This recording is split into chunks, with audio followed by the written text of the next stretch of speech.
আসসালামু আলাইকুম এভরিওয়ান। রোদে দেওয়া ঝামেলা ছাড়াই তৈরি করে দেখাচ্ছি টক ঝাল মিষ্টি স্বাদের জলপাইয়ের আচার। এটা এতটাই লোভনীয় হয় যে চুলা থেকে নামানো মাত্রই ফুরিয়ে যাবে। আর এই আচারটা কোনো প্রকার প্রিজারভেটিভ ছাড়াই সংরক্ষণ করা যাবে অনেক দিন পর্যন্ত। প্রথমে একটা হাঁড়িতে 1 কেজি পরিমাণ জলপাই নিয়ে নিয়েছি। এর বোটার অংশটা কিছুটা কেটে ফেলে দিয়েছি।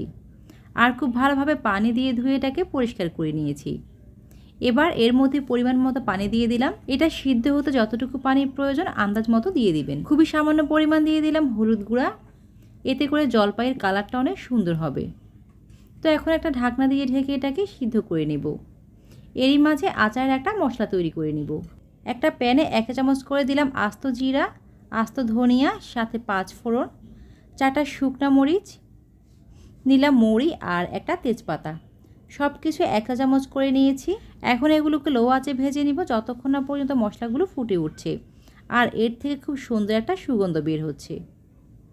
এটা ভাজা হয়ে গেছে। ঠান্ডা হওয়ার পর একটা ব্লেন্ডারে জারে নিয়ে এগুলোকে গুঁড়ো করে নিব।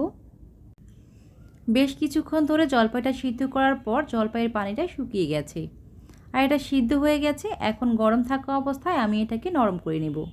ঠান্ডা হওয়ার পর হাত দিয়ে এটাকে আপনারা ম্যাশ করে নিতে পারেন। তো এটাকে ম্যাশ করে নেওয়ার পর একটা সাইডে সরিয়ে রাখছি। এবার আচারটা তৈরি করে নেব। প্যানের মধ্যে সরিষার তেল দিয়েছি 1/4 কাপ পরিমাণ।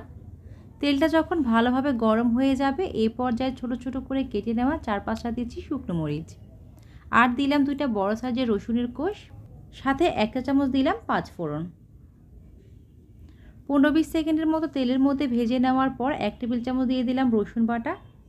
রসুন বাটাটা দেওয়ার পর আরও 1 মিনিটের মতো এটাকে তেলের মধ্যে ভেজে নেব যাতে কাঁচা গন্ধটা চলে যায়। এবার জলপাইয়ের মিশ্রণটা দিয়ে দিলাম, সাথে দিয়ে দিলাম চিনি। চিনিটা পছন্দ মতো অ্যাডজাস্ট করে নেবেন।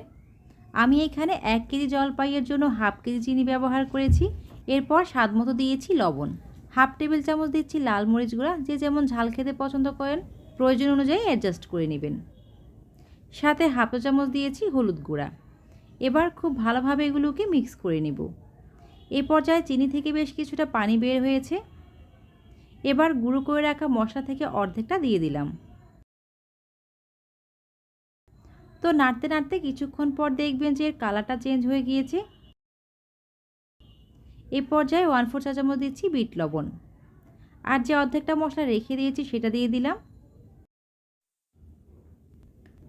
এখন আরও 2 মিনিট এটাকে নেড়ে নেড়ে জাল করে ঘন করে নেব। এ পর্যায়ে চুলার ফ্লেমটাকে লোতে রাখতে হবে যাতে নিচ থেকে লেগে না যায়। আচারটা হয়ে গেছে আর এটা অনেক ঘন হয়ে গেছে। দেখতেই পাচ্ছেন কি সুন্দর কালার এসছে। এই পর্যায়ে আমি এটাকে নামিয়ে নেব। আর ঠান্ডা হওয়ার পর এটা আরও অনেক আঠালো হয়ে যাবে। এই আচারটা আপনি ফ্রিজে না রেখেও স্বাভাবিক তাপমাত্রায় রাখতে পারবেন 1 বছরের মতো। আচারটা নষ্ট হওয়া নিয়ে আপনাকে কোনো টেনশনই করতে হবে না। এটা চাইলে আপনি খিচুড়ি অথবা পোলাওর সাথে সার্ভ করতে পারেন। কেমন হয়েছে আজকের রেসিপিটি কমেন্টস করে জানাবেন। আর আমাদের পেজ নতুন হয়ে থাকলে পেজটাতে ফলো দিয়ে রাখবেন। আজ এই পর্যন্তই। ভালো থাকবেন সবাই। আল্লাহ হাফেজ। আসসালামু আলাইকুম।